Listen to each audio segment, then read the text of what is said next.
दोस्तों नमस्कार, कैसे हैं आप लोग। उम्मीद करता हूं आप लोग स्वस्थ है, मस्त है और तंदुरुस्त है। माँ सरस्वती, माँ भगवती को वंदन। एक बार फिर से आपका हार्दिक स्वागत और अभिनंदन।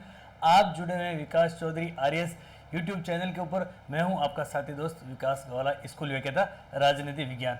प्यारे साथियों, जैसा कि आपको थंबनेल के ऊपर सीधा सीधा प्रतीत हो रहा है, हम लोग पढ़ने जा रहे हैं एनसीईआरटी कक्षा 12 और समकालीन विश्व राजनीति। समकालीन विश्व राजनीति की बात करें तो प्यारे विद्यार्थियों, आज हम लोग अध्याय 5 पढ़ेंगे और अध्याय 5 का नाम है समकालीन विश्व में सुरक्षा। समकालीन विश्व में सुरक्षा पढ़ने से पहले हम लोगों ने समकालीन विश्व राजनीति के 4 अध्याय कर लिए। पहले अध्याय की बात करें, दो ध्रुवीयता का अंत। दूसरे अध्याय की बात करें तो सत्ता के समकालीन केंद्र। तीसरे अध्याय की बात करें समकालीन दक्षिणी एशिया और चौथे अध्याय की बात करें तो अंतर्राष्ट्रीय संगठन। प्यारे विद्यार्थियों, आप लोगों ने वो अध्याय, वो क्लासेस नहीं देखी तो वो क्लासेस भी जरूर देखें। अगर आप लोग स्कूल व्याख्याता की तैयारी कर रहे हैं तो मैं आप लोगों को वादा दिलाता हूँ, विश्वास दिलाता हूँ कि सीधे सीधी एनसीईआरटी कक्षा 11 और 12 में से 30 से 40% बनने की पूरी संभावना रहती है। और अगर मैं यूं कहूं कि प्रत्यक्ष रूप से 30 से 40% नहीं बनते हैं तो प्रत्यक्ष और अप्रत्यक्ष रूप से तो 30 से 50% बनने की संभावना रहती है, क्योंकि आपकी समझ विकसित करने का सबसे बेहतरीन तरीका, सबसे ब्रह्मास्त्र एनसीईआरटी कक्षा 11 और 12 ही है। क्योंकि प्यारे विद्यार्थियों, आप लोग स्कूल व्याख्याता की तैयारी कर रहे हैं। स्कूल व्याख्याता बनने के बाद में आप जिन विद्यार्थियों को पढ़ाएंगे, जिन किताबों से आप लोगों का सामना होगा, कक्षा 11 और कक्षा 12 की किताबें ही होंगी। मैं पिछले कुछ समय से आप लोगों के सामने कंटिन्यू क्लासेस नहीं लेकर आया, लेकिन जब से क्लासेस शुरू की उसके बाद में आप लोगों को रुझान हल्का सा, मैं कहूँ कि थोड़ा सा धीमा पड़ गया। आप लोग ढीले पड़ गए। आप लोग ढीले क्यों पड़ गए? एग्जाम में मात्र और मात्र 2 महीने हैं, यानी कि केवल और केवल आप लोगों के सामने 60 दिन है। 60 दिनों में अपनी पूरी ताकत को झोंक देना है। आप लोग अगर ढीले पड़ेंगे ना, तो मैं तो पहले से ढीला पड़ा हुआ ही हूँ, समझ रहे ना। तो आप लोग कमर कस लीजिए। सीधे अपन बिना कोई मुद्दे की बात करते हुए सीधे बात करते हैं। प्यारे साथियों, समकालीन विश्व में सुरक्षा देखिए, पीवाईक्यू, एमसीक्यू और उसके बाद में व्याख्या हमारा रिवीजन हो जाएगा। अब देखिए प्यारे साथियों, पहला प्रश्न क्या कह रहा है। और आप लोग एक बहुत बड़ी गलती करते हैं, आप लोग साथ साथ में उत्तर नहीं देते हैं। आप लोग उत्तर क्यों नहीं देते, मुझे समझ में नहीं आ रहा है। या तो फिर आपके कोई उत्तर देने में, कमेंट करने में पैसे लगते हैं। देखिए, उत्तर देने की कोशिश कीजिए। निम्नलिखित में से कौन सी संधि अस्तर नियंत्रण संधि थी? कौन सी संधि जिसे अस्तर नियंत्रण संधि कहा जाता है? अस्तर नियंत्रण संधि। अब देखिए, अस्तर परिसीमन संधि 2, इसे अंग्रेजी में कहा जाता है सोल्ट सेकंड। उसके बाद में बात करें सामरिक अस्तर न्यूनीकरण संधि, जिसे कहा जाता है स्टार्ट। एक संधि जिसका नाम है परमाणु अप्रसार संधि, यानी न्यूक्लियर नॉन प्रोलिफरेशन ट्रीटी, या फिर उपरोक्त सभी। कौन सी संधियां हैं या फिर कौन सी इसमें से एक संधि है जो अस्त्र नियंत्रण, यानी कि अस्त्रों को नियंत्रित करने पर बल देती है। यानी कि आप लोगों ने अस्त्र बना तो दिए हैं, लेकिन अब इनको नियंत्रित रखना है। अपन लोग कह सकते हैं कि इनको चलाना नहीं है, समझ रहे। तो इसमें से आप लोगों का उत्तर क्या होगा, फटाफट से आप लोग कमेंट करके बताएं। और इन संधियों की बात करें तो इन संधियों पर मैं आप लोगों को बता दूं कि सबसे ज्यादा अगर किसी ने बल दिया तो दिया आपके P5 वाले देशों ने। P5 वाले देशों ने बल क्यों दिया? P5 वाले देशों ने इन पर इसलिए बल दिया क्योंकि प्यारे विद्यार्थियों, P5 देश जो कि परमाणु शक्ति संपन्न देश, उन्होंने तो परमाणु परीक्षण कर लिए, परमाणु शक्ति संपन्न बन गए, और दूसरे देशों को कह रहे हैं कि आपको परमाणु शक्ति संपन्न नहीं होना है, परमाणु हथियार नहीं बनाने हैं, परमाणु हथियार खतरनाक होते हैं, आपको परमाणु परीक्षण नहीं करते। P5 देशों की बात करें तो आपके अमेरिका, ब्रिटेन, चीन, फ्रांस और रूस, ये मुख्य रूप से इन संधियों में अग्रणी रहे हैं।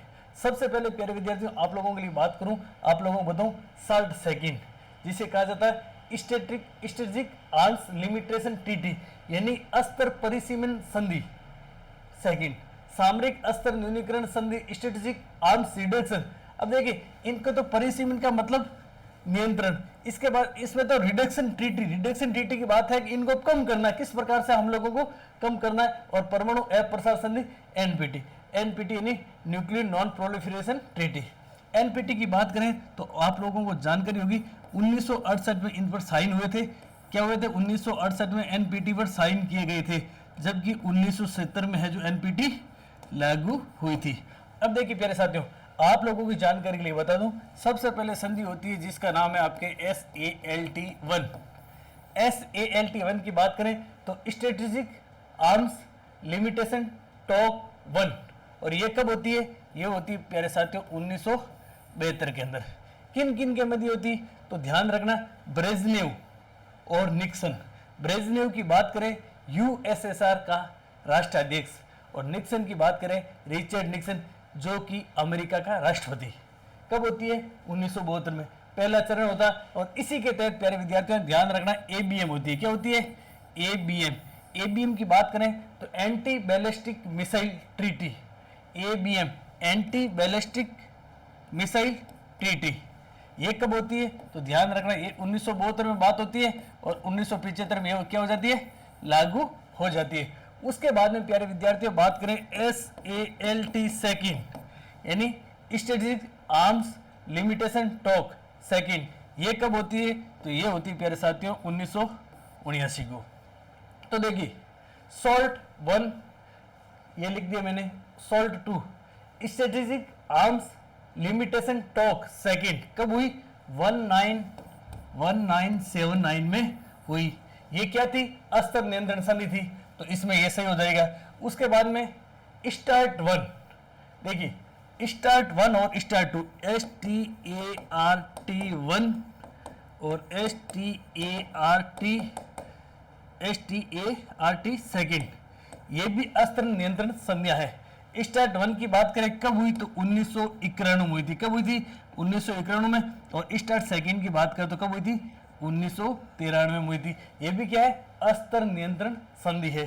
तो आपके वे भी सही हो जाएगा। परमाणु अप्रसार संधि मैंने आप लोगों को बता दिया कि P5 वाले देशों ने 1968 में साइन किए थे, और 1970 में ये लागू हुई थी। तो ये भी आपकी क्या है? अस्त्र नियंत्रण संधि, यानी कि उपरोक्त सभी किस में आ जाएंगे?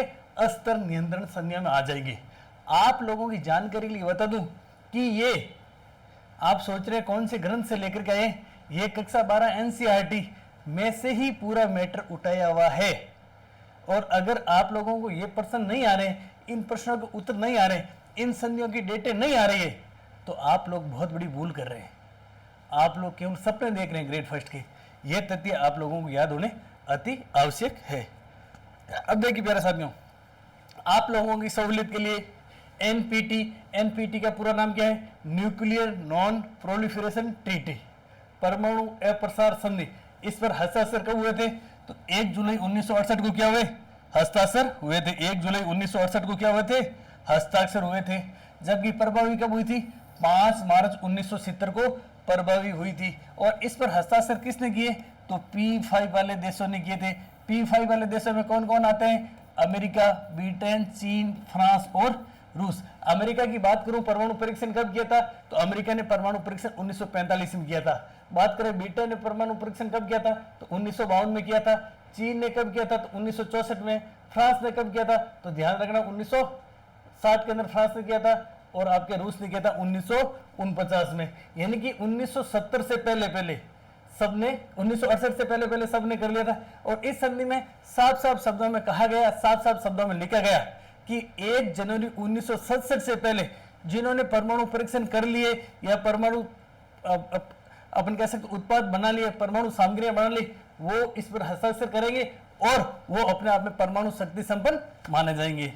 भाई साहब, भारत को भी खूब कहा कि आप भी इस संधि पर हस्ताक्षर कर दीजिए। भारत ने कहा नहीं, ये 2 दर्जे की संधि है, ये भेदभाव वाली संधि है, हम इस पर साइन नहीं करेंगे। और आप लोग भली बात ही जानते हैं, उसके बाद 18 मई 1974 को भारत ने पहला परमाणु परीक्षण किया था। कहां पर? पोखरण में किया। हम कह सकते हैं कि भारत को अभी परमाणु शक्ति संपन्न देश अन्य देश नहीं मानते, लेकिन भारत ने 2 बार परमाणु परीक्षण कर लिए। एक तो 18 मई 1974 को कर लिया पोखरण में, जिसका नाम था आपके इस्माइलिंग बुद्धा। उसके बाद में 11 और 13 मई 1998 को और कर लिया, उसका नाम था ऑपरेशन शक्ति। तो आप लोगों को देखिए दोनों डेटे ध्यान रखना। एक तो इस पर साइन कब किए थे? तो साइन 1 जुलाई 1968 को, और प्रभावी कब हुई थी? तो 5 मार्च 1970 को। NPT non nuclear proliferation treaty, परमाणु अप्रसार संधि, परमाणु अप्रसार संधि। ध्यान रखना भारत ने इस पर साइन नहीं किए हैं। उसके बाद में देखिए अस्त्र नियंत्रण की संधि मैंने आप लोगों को अभी बताया, salt 1 strategic arms limitation talk first प्रथम चरण की वार्ता कब शुरू हुई थी? तो ध्यान रखना 1969 को नवंबर में प्रथम चरण की वार्ता हुई थी। देखिए आपका एग्जामिनर कितना भी डीपली जा सकता है, एग्जामिनर पूछ सकता है कि SALT1 वार्ता प्रथम चरण कब शुरू हुआ था? तो नवंबर 1969 में शुरू हुआ था। जबकि ये लागू या फिर साइन कब हुए थे? तो ध्यान रखना 26 मई 1972 को ये लागू या फिर साइन हुए थे। सेकंड की बात करें, सोल्ट सेकंड, तो सोल्ट सेकंड द्वितीय चरण कब शुरू हो गया था? नवंबर 1972 में 1972 में सोल्ट सेकंड की वार्ता का दूसरा चरण शुरू हो गया था। लेकिन आप लोग ध्यान रखना इस पर साइन कब हुए थे? तो साइन हुए थे 18 जून 1979 को। उसके बाद में देखिए start 1 strategic arms reduction treaty, यहां पर तो क्या है लिमिटेशन, यहां पर लिमिटेशन की बात हो रही है और यहां पर रिडक्शन की बात हो रही है। रिडक्शन की बात कब हो रही है? 31 जुलाई 1991 को, जबकि सेकेंड बार रिडक्शन की बात हो रही है आपके 3 जनवरी 1993 को। और ये लागू की बात करें तो ध्यान रखना प्यारे साथियों 1997 में लागू हुई थी।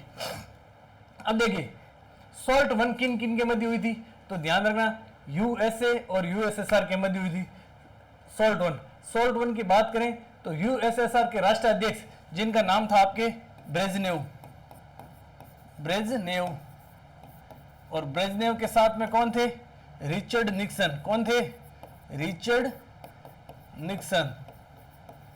उसके बाद में सॉल्ट सेकंड की बात करें तो इधर तो आपके थे वही Brezhnev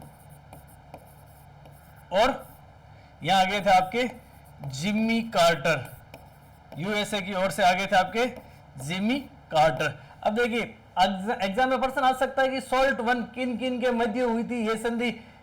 strategic arms limitation treaty किन के मध्य हुई थी? तो ब्रेजनेव और रिचर्ड निक्सन के मध्य। जबकि सॉल्ट सेकंड किन के मध्य हुई? ब्रेजनेव और जिमी कार्टर के मध्य हुई थी। अब देखिए स्टार्ट 1 की बात करें ना, स्टार्ट 1 किन किन के मध्य थी? तो ध्यान रखना हुई थी आपके जॉर्ज बुश सीनियर, साथ साथ उनके साथ में कौन आए थे? तो आए थे ध्यान रखना गोरबाचेव, वही गोरबाचेव जिन्होंने 1985 में या फिर हम लोग कह सकते हैं 1980 के मध्य के दशक में यूएसएसआर में सुधारों की शुरुआत की थी और वो सुधारों की शुरुआत इनके लिए उल्टी पड़ गई थी और यूएसएसआर के विघटन का आरोप किस पे लगता है? गोरबाचोव के ऊपर लगता है। स्टार्ट सेकंड की बात करें, स्टार्ट सेकंड किन किन के मध्य हुई थी? तो ध्यान रखना जॉर्ज बुश सीनियर और इनके साथ में कौन आए थे? यूएसएसआर की तरफ आए थे आपके कौन? अब देखिए 1991 में तो कौन थे? गोरबाचेव थे। 25 दिसंबर 1991 को यूएसएसआर का क्या हो जाता? विघटन हो जाता। उसके बाद में यूएसएसआर के 15 टुकड़े हो जाते हैं और रूस आता है। तो रूस के तत्कालीन राष्ट्रपति कौन बनते हैं? जॉर्ज बुश सीनियर के साथ में आते हैं आपके बोरिस येल्त्सिन। कौन आते हैं? Boris Yeltsin. अब प्यारे विद्यार्थियों अगर मेरा जैसा एग्जामिनर हो गए ना तो आपको एग्जाम में क्या देगा? सुनना, एग्जाम में पर्सन ये देगा कि स्टार्ट सेकंड किन के मध्य हुई थी? ऑप्शन ए के अंदर आएगा start second George Bush senior, नहीं स्टार्ट ए के अंदर आएगा आपके अमेरिका और यूएसएसआर के मध्य या फिर अमेरिका और रूस के मध्य। ऑप्शन सी के अंदर आएगा अमेरिका और ब्रिटेन के मध्य। तो अमेरिका और यूएसएसआर के मध्य नहीं हुई थी, अमेरिका और यूएसएसआर के मध्य तो स्टार्ट 1 हुई थी। 91 के अंदर यूएसएसआर का तो विघटन हो जाता। उसके बाद में यूएसएसआर का नेतृत्व कौन करता? रूस। तो रूस को परमाणु 5 के अंदर लिया जाता, आपको पता है। उसके बाद में तो बोरिस येल्त्सिन रूस के प्रथम राष्ट्रपति बनते। तो ये ध्यान रखना। उसके बाद में देखिए ये संधि BWC बायोलॉजिकल वेपन्स कन्वेंशन, जैविक हथियार संधि कब हुई थी? 1972 के अंदर हुई थी। ये लागू कब हुई थी? तो ध्यान रखना 1975 के अंदर लागू हुई थी। CWC की बात करें तो केमिकल वेपन्स कन्वेंशन, रासायनिक हथियार संधि 1993 में। और बात करें ये लागू कब हुई थी? 1997 में। ABM की बात करें एंटी बैलिस्टिक मिसाइल ट्रीटी 1972 में और CTBT comprehensive treaty ban test 24 सितंबर 1996 को। तो प्यारे विद्यार्थियों मैं आप लोगों को वादा दिलाता हूं, विश्वास दिलाता हूं, इनके ऊपर आप 7 स्टार लगा लीजिए। और आपके ग्रेड फर्स्ट के अंदर मैं बात करूं अगर, तो ग्रेड फर्स्ट के अंदर ये प्रश्न आने की पूरी संभावना है।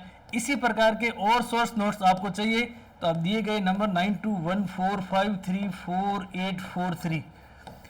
छोटे छोटे प्रश्न, देखिए आपको छोटे छोटे प्रश्न लगेंगे कि छोटे छोटे प्रश्न है, या फिर ये डेटे एग्जाम में थोड़ी आ सकती है, या फिर इतनी डेटे थोड़ी आएगी, या फिर एग्जाम में लागू कब हुआ, प्रभावी कब हुआ, साइन कब हुआ, ऐसे प्रश्न नहीं आएंगे। अगर आप लोगों को लग रहा है ना, तो आप लोगों को क्या है, बेवकूफ़ी है। ये सभी मैटर एनसीईआरटी से कलेक्ट किया हुआ है। तो अगर आप लोगों को इस प्रकार के सोर्स नोट चाहिए तो दिए हुए मोबाइल नंबर पर मैसेज कर सकते हैं। लेकिन उससे पहले आप लोग ये अगर क्लासेस पूरी गंभीरता से देखते हैं, आप ग्रेड फर्स्ट बनने के लिए पूर्ण गंभीर होकर के मनोयोग के साथ समर्पित हुए हैं, तो आप इन नोट्स की फोटो भेजना कि सर हम आपके नोट्स उतार रहे हैं, हम लोग प्रॉपर तरीके से पढ़ रहे हैं, आप लोग जितनी हेल्प हो कीजिए। मेरे विद्यार्थियों, हम आपके सिलेक्शन के साथ हैं, यानी कि सिलेक्शन दिलाएंगे, उसके बाद में भी हम लोग आपके साथ ही हैं। अब देखिए अगला प्रश्न, निम्नलिखित पदों को उनके अर्थ से मिलाइए। आपको उनके अर्थ से मिलाना है। एक साइड में दिया हुआ आपके पद नाम, उसके बाद में आपको उनसे मिलान करना है कि इसका अर्थ क्या है, शब्दावली और अर्थ। विश्वास बहाली के उपाय, कॉन्फिडेंस बिल्डिंग मेजर्स, सीबीएम्स। विश्वास बहाली का उपाय इसमें से कौन सा है, फटाफट से आप कमेंट करके बताएं। कुछ खास हथियारों के इस्तेमाल से परहेज करना, ये तो नहीं है। राष्ट्रों के बीच सुरक्षा मामलों पर सूचनाओं के आदान प्रदान की नियमित प्रक्रिया, इसे कहा जाता है विश्वास बहाली। तो एक में क्या आ जाएगा, ख आ जाएगा। उसके बाद में अस्त्र नियंत्रण, अस्त्र नियंत्रण के बारे में हम लोगों ने अभी संज्ञा पढ़ी। अस्त्र नियंत्रण में बात करें तो आपके हथियारों का निर्माण अथवा उनको हासिल करने पर अंकुश लगाना, हथियारों का निर्माण करना ही नहीं और बना दिया तो उन पर अपन कह सकते हैं प्रयोग में नहीं लाना। गठबंधन की बात करें, गठबंधन का तात्पर्य क्या होता है, तो देखिए गठबंधन का तात्पर्य होता है प्यारे साथियों, एक के अंदर तो हो जाएगा आपका राष्ट्रों के बीच, ठीक है। उसके बाद में अस्त्र नियंत्रण में आपके आ जाएगा हथियारों का निर्माण। गठबंधन में आप लोगों को राष्ट्रों के बीच सुरक्षा मामलों पर कुछ खास हथियारों के इस्तेमाल से परे सैन्य हमले की स्थिति से निपटने तो उनके अवरोध के लिए कुछ खास राष्ट्र हथियारों का निर्माण होता है उनको। अब देखिए विश्वास बहाली में आ जाएगा आपके खे, तो ऑप्शन ए में खे। उसके बाद में गे, सैन्य हमले की स्थिति उनका अवरोध के लिए। अच्छा गठबंधन, देखिए गठबंधन अपनी स्वार्थ सिद्धि के लिए, अपनी स्वार्थ पूर्ति के लिए एकजुट होना। आप लोग भलीभांति जानते हैं कि अमीर राष्ट्र का पिछलू को कौन बना रहता है, गरीब राष्ट्र बना रहता है।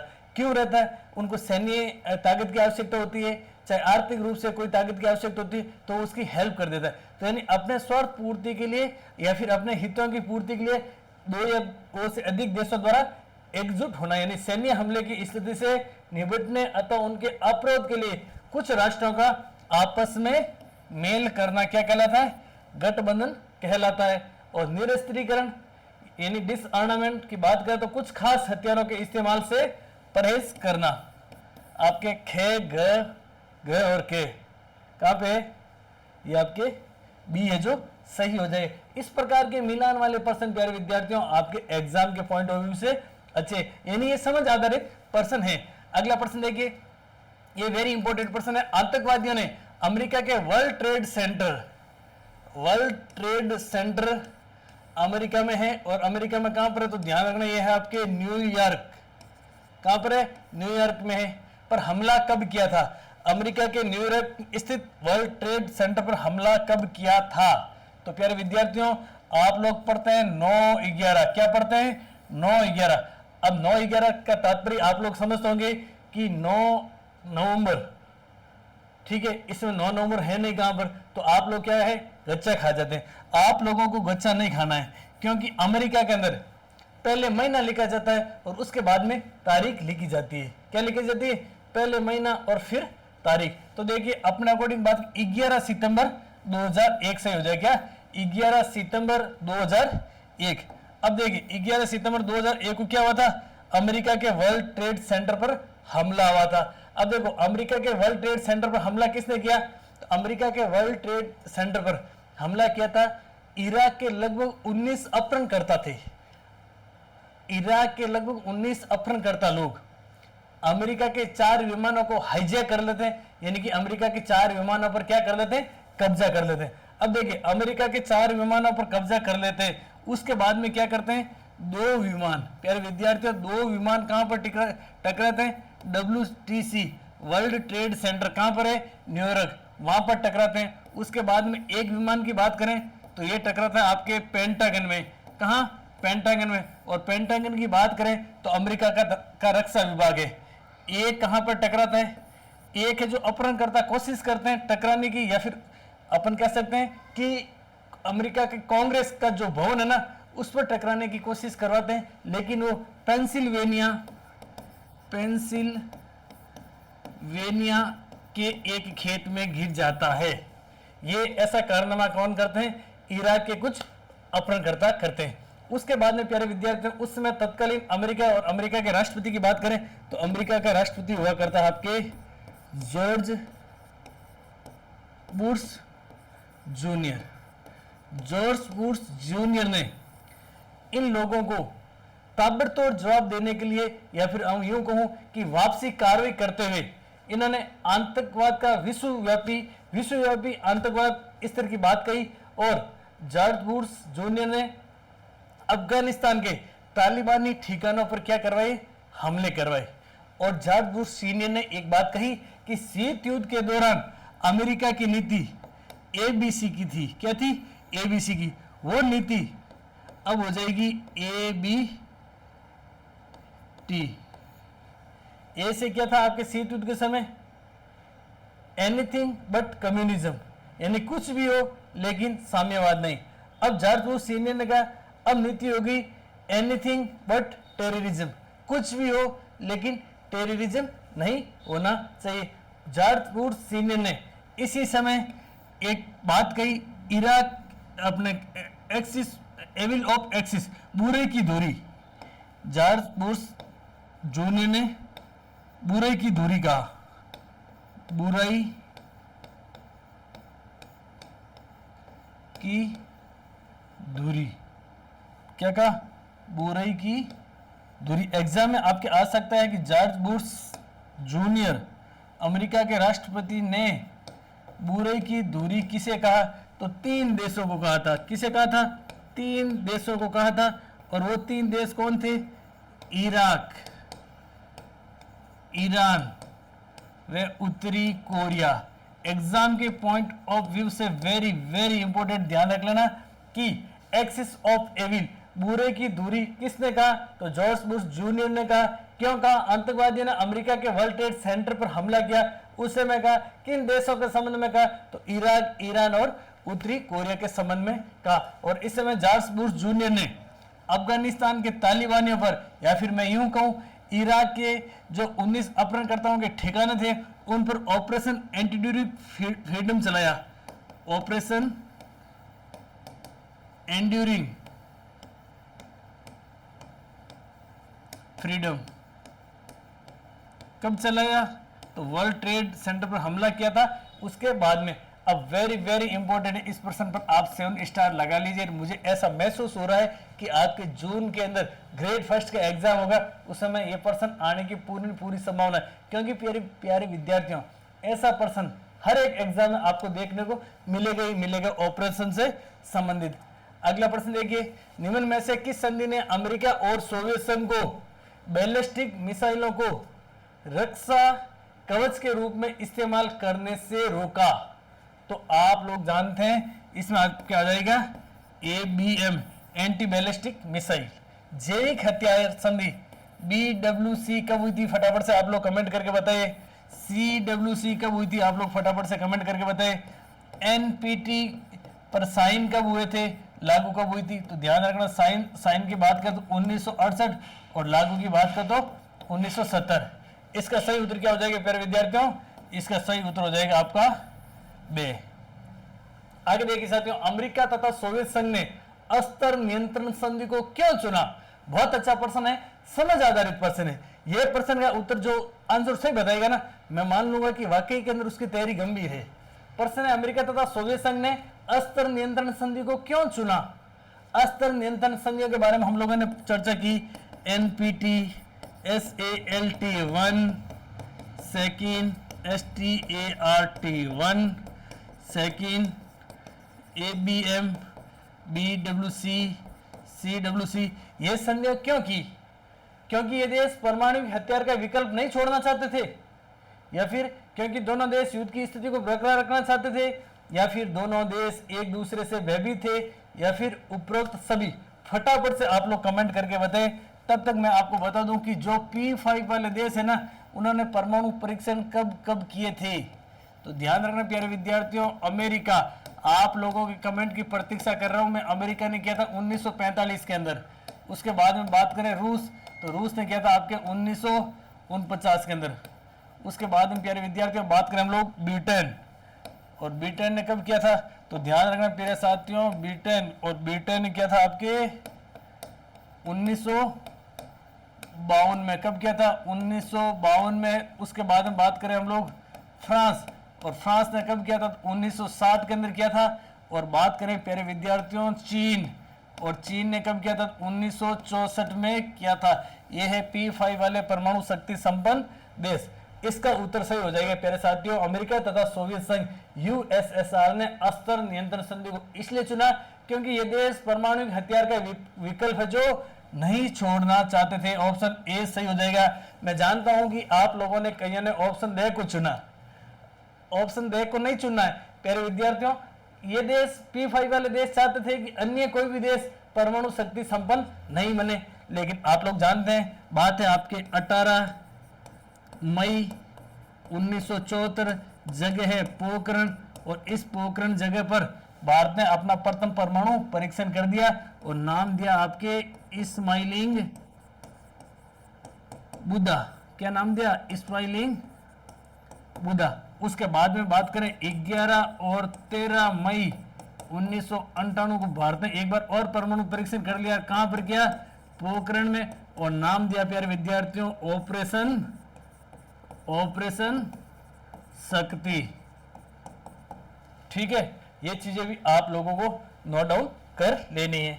अगला प्रश्न देखिए साथियों, नीचे दो कथन दिए हैं, एक अभिकथन ए के रूप में तथा दूसरा कारण आर के रूप में चिन्हित है। दिए गए कूट में से सही उत्तर को चुनना है।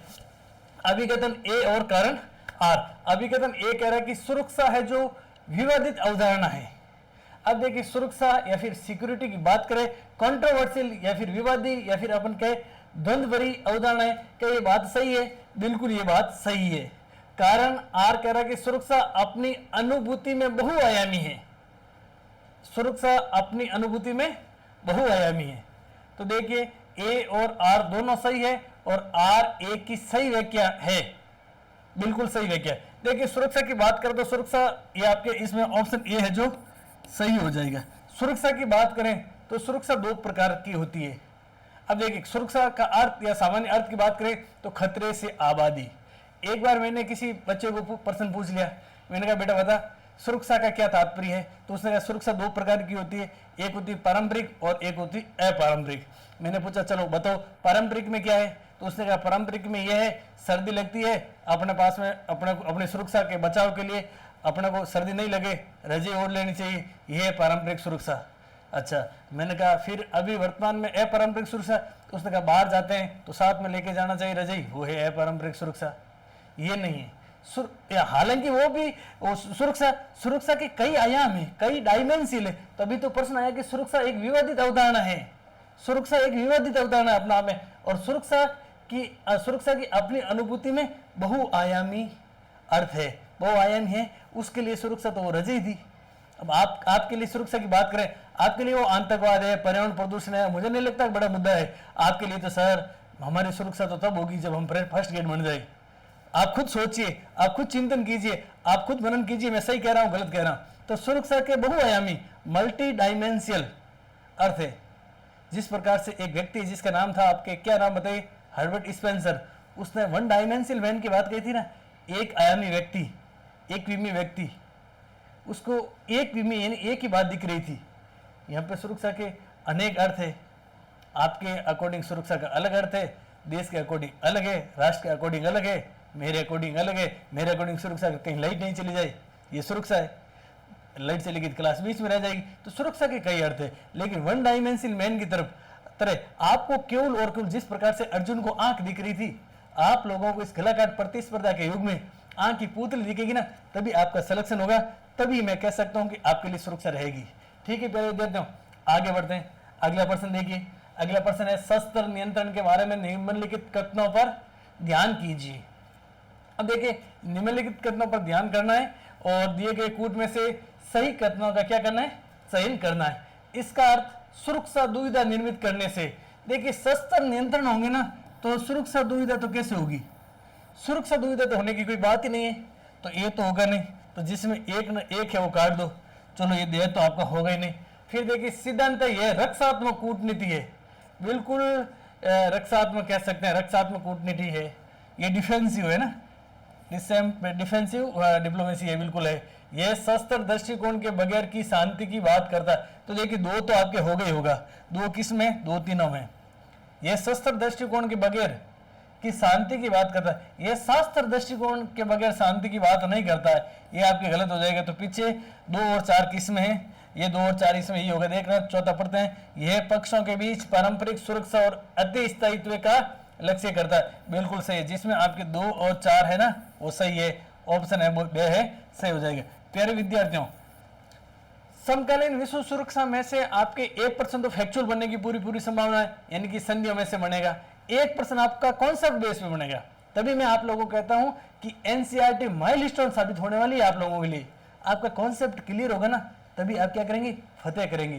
तो द्वंद्व कहां तक पाला जाए, युद्ध कहां तक टाला जाए, द्वंद्व कहां तक पाला जाए, युद्ध कहां तक टाला जाए, तुम भी है राणा का मकसद, फेंक जहां तक पाला जाए। और आपको भला पट करके फेंकना है, पेन के अंदर आपकी इतनी ताकत होनी चाहिए कि आप गोला भर दे इतना भर दे कि आपकी सफलता के पार पहुंचा दे। निम्न में से परंपरागत सुरक्षा नीति का तत्व कौन सा, परंपरागत सुरक्षा नीति का तत्व कौन सा है, शक्ति संतुलन, पावर बैलेंस, गठबंधन कोalition, अपरोध और उपयुक्त सभी।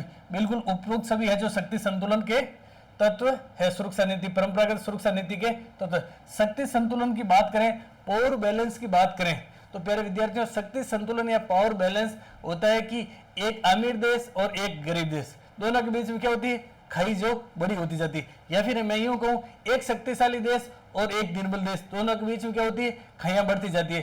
तो निर्बल देश क्या करता है, शक्तिशाली देश के साथ में रहने की कोशिश करता है, जिससे क्या होता है, उसकी शक्ति संतुलित रह सके, पावर बैलेंस रह सके। शक्ति संतुलन की बात करें तो शक्ति संतुलन के लिए मुख्य रूप से 3 चीजों का होना अति आवश्यक है। एक सैन्य शक्ति, सैन्य शक्ति, देखिए मुख्य रूप से तो सैन्य शक्ति ही होनी चाहिए, लेकिन सैन्य शक्ति किस पर टिकी होती है, आर्थिक शक्ति और प्रौद्योगिकी शक्ति पर, आर्थिक शक्ति और प्रौद्योगिकी पर टिकी होती है। अब देखिए गठबंधन बनाना, अभी हम लोगों ने थोड़े समय पहले पढ़ा कि गठबंधन का तात्पर्य क्या होता है, अपने हितों की पूर्ति के लिए, अपने साझे हितों की पूर्ति के लिए, अपने स्वार्थ पूर्ति के लिए 2 या 2 से अधिक देशों का, 1 या 1 से अधिक अनेक देशों का साथ में मिलना क्या कहलाता है, गठबंधन कहलाता है। अब देखिए हम लोग बात करते हैं कि गठबंधन हर क्षेत्र के अंदर होता है, चाहे 2 या 2 से अधिक व्यक्ति मिलकर के अपने स्वार्थ पूर्ति के लिए भी गठबंधन बनाते हैं, 2 या 2 से अधिक देश मिलकर भी गठबंधन बनाते हैं। जैसे आप लोगों ने नाम सुना होगा नाटो का, नॉर्थ अटलांटिक ट्रीटी ऑर्गेनाइजेशन, जिसकी स्थापना होती है 4 अप्रैल 1949 को। नाटो में मुख्य रूप से नाटो का नेतृत्व कौन कर रहा है, अमेरिका, और अमेरिका के साथ में कई और अन्य देश है जो नाटो के अंदर है। इसी प्रकार से आपने नाम सुना होगा वारसा, वारसा की बात करें तो इसकी स्थापना कब होती है, 1955। इसी प्रकार से गठबंधन की बात करें तो ईयू देशों ने, या फिर अपन बात करें यूएनओ ने, यूनाइटेड नेशन ऑर्गेनाइजेशन, जिसकी स्थापना होती है आपके 24 अक्टूबर 1945 को। अभी वर्तमान में 193 देश है, 193 देश अपनी सुरक्षा के लिए मुख्य रूप से उन्होंने गठबंधन बनाया। इसी प्रकार से राजनीति के अंदर भी गठबंधन होता है। बात करें राजनीति में गठबंधन की, बात कर लेते हैं भारत की, तो भारत में आपने नाम सुना होगा एनडीए, नेशनल डेमोक्रेटिक अलायंस, आपने नाम सुना होगा UPA, United progressive, UPA United progressive alliance, आपने नाम सुना होगा INDIA। ये क्या है, राजनीतिक पार्टियां गठबंधन बनाती है। एनडीए की बात करें तो national democratic alliance, national democratic alliance कब बनता है? तो 1998 बनता है। मुख्य रूप से किसके द्वारा समर्थित है? तो ध्यान रखना बीजेपी या फिर भारतीय जनता पार्टी द्वारा समर्थित है। अब देखिए आप लोगों को एक छोटा सा मैं प्रश्न पूछता हूं, मुझे लगता है कि अधिकांश इसका उत्तर सही बताएंगे। वर्तमान में केंद्र में किसकी सरकार है? आपके सामने प्रश्न आता है या फिर एक शब्द में उत्तर देना होता है, ऑप्शन आएगा तब तो आप कर लेंगे। वर्तमान में केंद्र में किसकी सरकार है? तो अधिकांश मेरे प्यारे साथी करेंगे कि वर्तमान में केंद्र में बीजेपी या भारतीय जनता पार्टी की सरकार है, और वो उत्तर आपका सरासर क्या हो जाएगा? सरासर गलत हो जाएगा। वर्तमान में केंद्र में एनडीए की सरकार है, नेशनल डेमोक्रेटिक अलायंस, राष्ट्रीय जनतांत्रिक गठबंधन, इसकी सरकार है, बीजेपी की नहीं है। एनडीए है जो बीजेपी द्वारा समर्थित गठबंधन है। इसी प्रकार से हम लोग बात करें यूपीए, यूनाइटेड प्रोग्रेसिव गठबंधन, और इस यूनाइटेड प्रोग्रेसिव गठबंधन की बात करें तो ये आईएनसी, इंडियन नेशनल कांग्रेस द्वारा समर्थित गठबंधन था। 2004 में इसका गठन होता है और 2023 में इसका अंत हो जाता है। आप लोग कहेंगे सर इसका अंत क्यों हुआ? यूपीए जिसको संचालित कर रही थी, समर्थित कर रही थी आईएनसी, सबसे बड़ी पार्टी देश की, वर्तमान में नहीं, 1885 में जब बनी थी उसके बाद से प्रथम 3 आम चुनाव में भी सबसे ज्यादा एक तरफा बहुमत मिला था। किसे? राष्ट्रीय कांग्रेस को। कांग्रेस ने 2023 में इस गठबंधन का डिसॉल्व कर दिया, यानी विघटन कर दिया और गठबंधन बनाया जिसका नाम है प्यारे विद्यार्थियों इंडिया। आप लोगों के लिए इंडिया की फुल फॉर्म जाननी भी अति आवश्यक है। Indian national developmental inclusive alliance, लिख लीजिए आप, इंडियन नेशनल डेवलपमेंटल इंक्लूसिव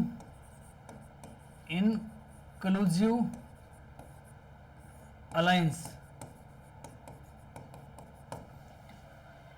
भारतीय राष्ट्रीय विकासशील समावेशी गठबंधन, भारतीय राष्ट्रीय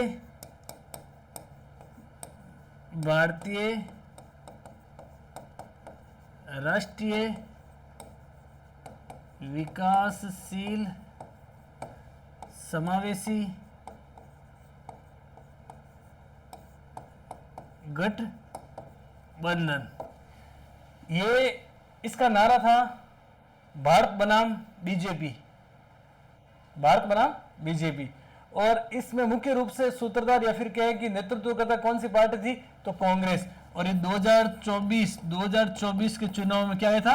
अस्तित्व में आया था। तो ये गठबंधन इसे कहते हैं, यानी हर क्षेत्र के अंदर गठबंधन बन सकता है। आप लोग भी अपने आसपास के सकारात्मक परिवेश में जो लोग साथ में रहते हैं उनके साथ में गठबंधन बना लीजिए, एक दूसरे से कॉन्सेप्ट क्लियर कीजिए, ट्रिक आधारित बातें कीजिए, प्रश्न कीजिए, वो आपके साझे हित पूर्ति होंगे। अपरोध की बात करें तो देखिए युद्ध की आशंका होने से युद्ध को किस प्रकार से टाला जाए, ऐसी नीति बनाना, युद्ध की आशंका होने से युद्ध को टालने की नीति बनाना अपरोध का तर्क कहते हैं। तो इसमें परंपरागत सुरक्षा नीति के सभी तत्व सही है। आगे देखिए प्यारे साथियों, अगला प्रश्न, गरीब देशों और सामाजिक समूहों को और गरीब बनाने में किन कारणों का योगदान होता है? गरीब देश और सामाजिक समूह को और गरीब बनाने में किन कारणों का योगदान होता है? प्रति व्यक्ति उच्च आय, पर कैपिटा इनकम उच्च होगी तो व्यक्ति गरीब कैसे होगा या फिर देश गरीब कैसे होगा? ये तो नहीं होगा। जनसंख्या वृद्धि और प्रति व्यक्ति निम्न आय, स्वास्थ्य सेवाएं या उपयुक्त सभी, इसमें आपका ऑप्शन बी हो जाएगा। यानी एक तरफ तो जनसंख्या दिनों दिन बढ़ रही है और प्रति व्यक्ति आय कम हो रही है, तो देश क्या होगा? गरीब होगा। तो आप लोगों को जिस दर से जनसंख्या बढ़ रही है ना, उसी दर से आपको पर कैपिटा इनकम यानी प्रति व्यक्ति आय भी बढ़ानी होगी, तभी क्या होगा? बैलेंस रहेगा और देश है जो तरक्की करेगा। अब आप लोगों को एक प्रश्न पूछता हूं कि विश्व में सबसे ज्यादा जनसंख्या वाला देश कौन सा है? तो आपका क्या उत्तर आएगा? फटाफट से आप कमेंट करके बताइए। तो जनसंख्या वृद्धि जिस गति से होती है ना, उसी गति से पर कैपिटा इनकम यानी प्रति व्यक्ति आय बढ़ेगी, तभी संतुलन रहेगा और देश गरीब नहीं होगा, उत्तरोत्तर प्रगति करेगा। ऑप्शन बी सही हो जाएगा। सॉरी। अगला प्रश्न देखिए, दुनिया में सबसे ज्यादा सशस्त्र संघर्ष कहाँ होते हैं? दुनिया में सबसे ज्यादा सशस्त्र संघर्ष कहाँ होते हैं? कुवैत में, पूर्वी तिमोर के इंडोनेशिया में, अफ्रीका के सहारा मरुस्थल के दक्षिणवर्ती देशों में, या फिर उत्तरी गोलार्ध में? तो प्यारे विद्यार्थियों, सीधा सीधा प्रश्न, दुनिया में सबसे ज्यादा सशस्त्र संघर्ष कहाँ होते हैं? तो होते हैं आपके अफ्रीका। ये ए से आगे ध्यान रखना, बे ये आपका क्या हो जाएगा? अफ्रीका के सहारा मरुस्थल के दक्षिणवर्ती देशों में सबसे ज्यादा क्या होते हैं? सशस्त्र संघर्ष होते हैं, यानी शस्त्र सहित संघर्ष होते हैं। तो प्यारे विद्यार्थियों, आज हम लोगों ने पढ़ा, जिस अध्याय का नाम था, जिस किताब का नाम था समकालीन विश्व में सुरक्षा, अध्याय का नाम था प्यारे विद्यार्थियों समकालीन विश्व में सुरक्षा। तो उम्मीद करता हूं आप लोगों को सेशन अच्छा लगा होगा। अगर प्यारे विद्यार्थियों सेशन अच्छा लगा तो इस सेशन को शेयर जरूर करें। और प्यारे विद्यार्थियों, समय बहुत कम बचा है, आप लोग पूर्णतः समर्पित होकर के पढ़ने लग जाए। और साथ साथ अधिकांश विद्यार्थी कमेंट करते हैं सर इसकी पीडीएफ भेजो। अरे भैया, पीडीएफ तो आपके पास में खूब मिलेगी। वैसे ये किताबों में कंटेंट लिखा हुआ वहीं से मैं पढ़ाता हूँ, ये तो नहीं कि मेरा कोई अलग से मैंने इजाद किया, ये सभी एनसीईआरटी में दिया हुआ है। मैं चाहता हूं कि आप सुनो, साथ साथ में उतारने की कोशिश करो। और मैं तो इतना कहता हूं कि आप जब एग्जाम देंगे ना, तो आपके एग्जाम के समय आपकी कानों के अंदर मेरी आवाज गूंजेगी कि एनपीटी उस समय हुई थी, एबीएम उस समय हुई थी, salt 1, salt 2, start 1, start second, CTBT कब हुई थी, गठबंधन एनडीए की बात करें तो कब हुआ था, इंडिया गठबंधन का पूरा नाम क्या है। लेकिन आपको पूर्ण मनोयोग से समर्पित होकर के पढ़ना पड़ेगा। तो प्यारे विद्यार्थियों, मिलेंगे अगले सेशन में एक नई ऊर्जा और जोश के साथ में। आप क्लास को शेयर जरूर करें, लाइक जरूर करें, कमेंट जरूर करें, जिससे हमारे अंदर नई ऊर्जा और नए जोश का संचार होता है। जय हिंद साथियों, जय संविधान।